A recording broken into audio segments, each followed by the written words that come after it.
You're listening to an RNIB Connect Radio podcast. Billy Horsburgh from Northeast Fife in Scotland lives with cerebral palsy and glaucoma. Over the years, he was told due to the two conditions he would not qualify for a guide dog. So Billy set out to do something many doubted he could manage. He decided to raise a very lively Jack Russell Terrier all on his own. Now, a memoir based on their story is finally being published, and Billy joins me now. It is so lovely speaking with you today. Hello, yeah, lovely talking to you as well. Now, your memoir is called My Perfect Companion Because Love is Blind. And what inspired you to share this really, personal story? Well, I've been a writer for many years, but at the time it was part of my dissertation for my master's degree in creative writing. I'd started 2 books at the time, and I just thought, what a book to try and get published about a man with disabilities and his dog. I may go back to Mother One at some point, but I just thought this would be more appealing to people to read.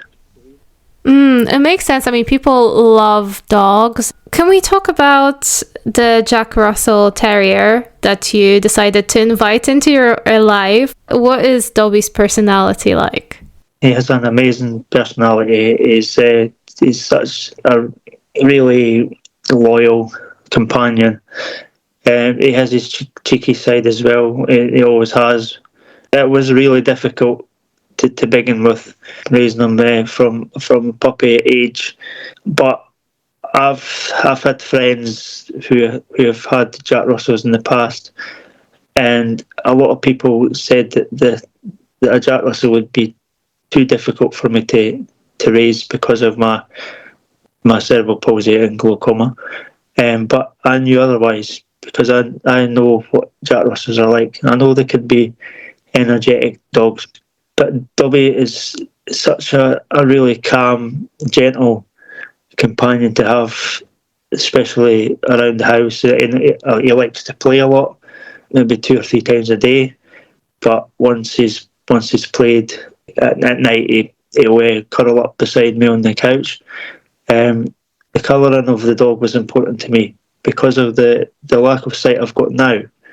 I thought that a white dog would be better for my eyesight, so I searched for the right Jack Russell Terrier, and I found him. So the majority of him is white, and he's got brown markings, and he's got little black bits on him, his chest, his claw on the end of his ears. He is adapted really well to my conditions. They are loyal to their owners. There's lots of things that Jack Russells can do for their owners. That they can go and fetch your slippers for you and bring them to you. They'll do things to help. Although he'd rather steal something, go outside, and he thinks it's a toy. But it's like he knows I can't see well. So if there's a ball that's gone behind the settee or the couch, he will put his head to the exact spot where the tennis ball is. So I'll put my hand under it and locate it straight away. And I've taught him well to go and find his ball, and the majority of the time he will do that. I just think Jack Russells are really great for people with disabilities. It's a shame that he doesn't qualify for a guide dog due to his size and his hunting instincts. But he's really good with me. He'll stop and he'll wait and look, and from side to side to make sure that there's no cars coming, and then he'll cross the road with me. He sounds so intelligent. How many years have you had Dobby for now? I'll have had Dobby coming up for 7 years. Wow, and I know in your book you kind of talk about some of the challenges, and I guess one of the biggest ones, can't believe it's been 6 years since the pandemic. Was that quite challenging? I guess Dobby would have been quite small still then, or you guys were still maybe getting used to each other? That was one of our biggest challenges, really, because when the pandemic happened, Dobby was only 9 months old, and it was great that I got him in September when I did. I'd been taking him to dog training classes. He had just started his silver certificate, or 2 weeks into that, and then everything got shut down. That meant Mum and Dad couldn't come round either, and my Mum and Dad were quite a big part of Dobby's life growing up as a puppy, because they helped walk Dobby with me, because I've got crutches. It's always been a difficult thing to walk Dobby, but he's learned. But so when the pandemic happened, I did do the majority of the training on my own, and Dad did a lot of it in their house as well. But then we found out that a member of the family was able to come up and help, so I still was able to go out on a walk every day with Mum. So that still kept up the walking. And I'm very curious, Billy, because obviously you have, I guess, tried to apply for a guide dog in the past, and you were told you don't qualify. Why did you feel like you wanted a guide dog, and why did you, I guess, choose this, I guess, more difficult route of having to, research and find the right dog, and then do all the training and, figure it all out by yourself? Yeah, well, it was back in 2004 that I went through an assessment for a guide dog. I tried to build strength up by using a walking stick rather than crutches, because I knew that I wouldn't be able to use crutches in an assessment, so I tried with a walking stick. And that was a disaster, because I kept tripping too much and stumbling, and I almost fell on the assessor. So the idea back then was just not possible. So all those years later, I just thought, I'm getting on a bit. I needed something and a distraction, also to keep me out of the pub, because I was visiting the pub far too often, too many times a week, and I wanted something to stop that from happening, and settle down a bit, have a little company. So the reason for this energetic choice of a dog was for the company, because I wanted to stay in more and have someone else to share my life with, and that was Dobby. I thought he would be the perfect dog to share my life with and be my perfect companion. It sounds like he's really changed your life for the better, especially when it comes to, I guess, that well-being and how you feel in yourself and how you feel about life. Yeah, he has changed my life for the better. I'm not sure about Mum and Dad's life, because they walk him daily for me for his longer walks, but he has changed my life for the better. I feel a lot healthier in myself with having Dobby, because I'm walking more. I'm not going to the pub so often, and I don't drink as much as I used to either. And I've been going to the gym as well for the last 2 years to keep my strength up and to be able to continue walking my dog, because I am getting older. This cerebral palsy is starting to affect my mobility, but these things are helping me. He has changed my life in so many ways, and he will continue to change my life for the majority of having him. I am so glad to hear that, Billy. And let's take this back to your book. What is your process like for writing?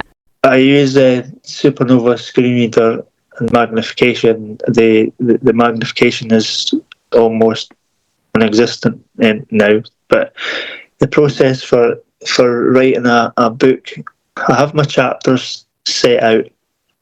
I know what I'll feel like I want to put in them.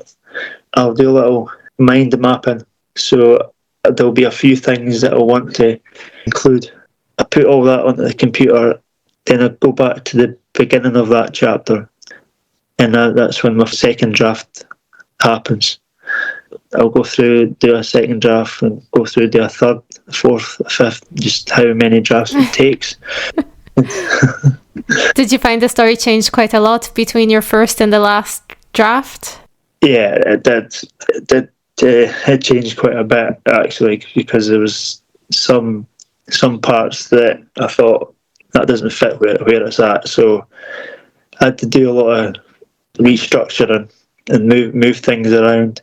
I even moved a lot of chapters around. I removed a chapter because it was too boring. It just covered what was already there. And then some chapters I took parts out of, placed them into other chapters to make the story flow better. So yeah, there was a bit of moving around and everything, but it worked. I am never happy with my final piece of writing, but I was pretty close to being completely happy with this one. And what do you hope the reader will take away from reading your story and the story of Dobby? I don't like to use the word inspired because a lot of people say that I'm an inspiration, which I don't particularly like people referring to me as that, because I'm just a guy that has gone through life with the difficulties I've had and never really moan about things and just get on with things. A lot of people didn't think I'd be able to do what I've done with having a dog, but I've said in the past it's amazing what I've done to get where I am today. I'd like to add though that there was a lot of doubters when I decided to get this dog, but the story is not about proving people wrong. The story is about the journey and how I was able to raise Dobby with having these disabilities. There's a couple of times that I have said, we can do this, we'll prove them wrong, but it isn't actually about proving the doubters wrong. It's just allowing the reader just to read about our journey, really, and just learn how challenges can be overcome. I guess in a lot of ways it's a story of perseverance and also taking matters into your own hands and taking hold of your own happiness and changing your life for the better, even when people tell you no. Yeah, absolutely. And people should know by now that I am a really stubborn person, and I never give up on things. I always attempt something, how easy or difficult the challenge will be. Well, Billy, if your book is coming out on the 28th of May, how can we find it? Can you remind us of the title? And also, obviously, we have to look under your author name. Yeah, it's out on the 28th of May. That's in paperback. It's actually out on the 25th of May as an ebook, and it will be made as a talking book in the future, but not as an audio book. But the title of the book is My Perfect Companion Because Love is Blind, and it's by William A. Horsburgh, and the publishers are Sparsfile Books Limited. Well, Billy, I'm looking forward to your book coming out and, of course, to the talking book version as well. But in the meantime, thank you so much for speaking on RNIB Connect Radio. Thank you very much for having me. For more interviews, features and shows, go to your favourite podcast provider and search for RNIB Connect Radio.